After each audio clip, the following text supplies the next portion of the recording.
Mats বা স্যাকমোরা ওরা মাত্র 6 মাস কোর্স করে তাদের নামের শুরুতে ডাক্তার উপাধি যোগ করছে, যেখানে আমরা এমবিবিএস বিডিএসরা 5 বছর টানা পরিশ্রমের পর 1 বছর ইন্টার্নশিপের পরে আমরা ডাক্তার হতে পারছি। এই বৈষম্যমূলক সিদ্ধান্তের বিরুদ্ধে এবং বিসিএস এ বয়সসীমা 34-এর উপরে করতে হবে, এই সব পদক্ষেপ নিয়ে আমরা আজকে রাস্তায় নেমেছি।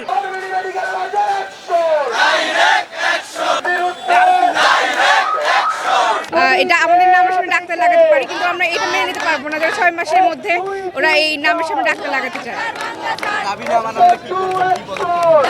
আর পদক্ষেপ নিব ওরা যেন এরকম আর কোনো ধরনের স্টেপ না নিতে পারে। আর ওরা 9th গ্রেডটাও চাচ্ছে, এই গ্রেডটাও আমরা মানি না, কারণ আমরা যেখানে আমাদের নিজেদের কোনো এরকম কোনো পদ নেই। ডাক্তার অনেক ডাক্তার, আমাদের 80,000 90,000 ডাক্তার আছে, তো ডাক্তার আছে আমাদের নিয়োগ নাই, এবং ওদের অজুহাত স্বাস্থ্য মন্ত্রণালয়ের অজুহাতে গ্রামে ডাক্তার যায় না। তো আমাদের ডাক্তারদের যদি নিয়োগ দেওয়া হয়, আমাদের 80,000 ডাক্তার 90,000 ডাক্তার আছে, এদেরকে যদি নিয়োগ দেওয়া হয়, আর আমাদের তো পর্যাপ্ত ডাক্তার আছে, আমাদের মেডিকেল অ্যাসিস্ট্যান্ট ট্রেনিং স্কুলের দরকার নেই। আমাদের ফার্স্ট দাবি হচ্ছে মেডিকেল অ্যাসিস্ট্যান্ট ট্রেনিং স্কুল বন্ধ করতে হবে।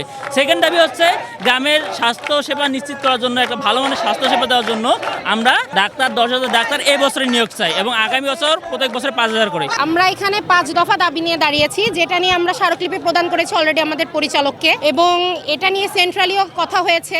আমাদের দাবি হচ্ছে এমবিবিএস এবং বিডিএস এই ডিগ্রি ব্যতীত যারা আছে তারা ডাক্তার পদবি ব্যবহার করতে পারবে না। 2013 সাল থেকে এই মামলার শুনানি চলছে, কিন্তু এখন পর্যন্ত আমরা এটার যৌক্তিক কোনো রায় পাইনি। আমরা চাই যে গত বুধবারে যে শুনানিটা পিছিয়ে গিয়েছে, আগামী মঙ্গলবার তারিখ দেওয়া হয়েছে, এবং মঙ্গলবার যাতে এই শুনানির রায় এভাবেই আসে যাতে এমবিবিএস এবং বিডিএস ব্যতীত অন্য কেউ ডাক্তার পদবিটা ব্যবহার করতে না পারে। ম্যাটস, ডিএমএফ, ডিপ্লোমা যারা আছে, আপনারা কি তাদের কাছে নিজের পরিবারের লোককে সাবধানে নিয়ে যেতে পারবেন? এই কথা কি বলতে পারবেন যে আমি একজন ডাক্তারকে দেখিয়ে এসেছি? তারাও যদি ব্যবহার করে, এখন আপনারা সাংবাদিক ভাইরা যারা আছেন সবার পকেটে মোবাইল আছে, সবাই যদি এখন সাংবাদিক দাবি করে, এটা কি যৌক্তিক হবে?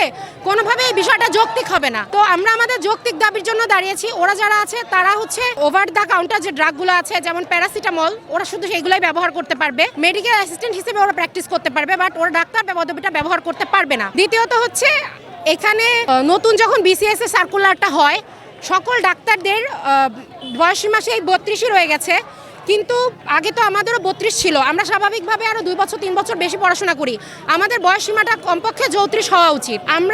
আমরা প্রধানত যে দাবিটার জন্য দাঁড়িয়েছি সেটা হচ্ছে এমবিবিএস এবং বিডিএস ব্যতীত বাকিরা যাতে অন্য কেউ ডাক্তার পদবি ব্যবহার করতে না পারে, দেশের জনগণকে ধোকার মধ্যে না রাখতে পারে। আচ্ছা, আমাদের এই আন্দোলন আমরা বিএমডিসি কর্তৃক যে হয্যকারী সিদ্ধান্ত, এর বিরুদ্ধে আমরা আজকের এই আন্দোলন। কারণ ম্যাটস বা স্যাকমোরা ওরা মাত্র 6 মাস কোর্স করে তাদের নামের শুরুতে ডাক্তার উপাধি যোগ করছে, যেখানে আমরা এমবিবিএস বিডিএসরা 5 বছর টানা পরিশ্রমের পর 1 বছর ইন্টার্নশিপের পরে আমরা ডাক্তার হতে পারছি। এই বৈষম্যমূলক সিদ্ধান্তের বিরুদ্ধে এবং বিসিএস এ বয়সসীমা 34-এর উপরে করতে হবে, এই সব পদক্ষেপ নিয়ে আমরা আজকে রাস্তায় নেমেছি।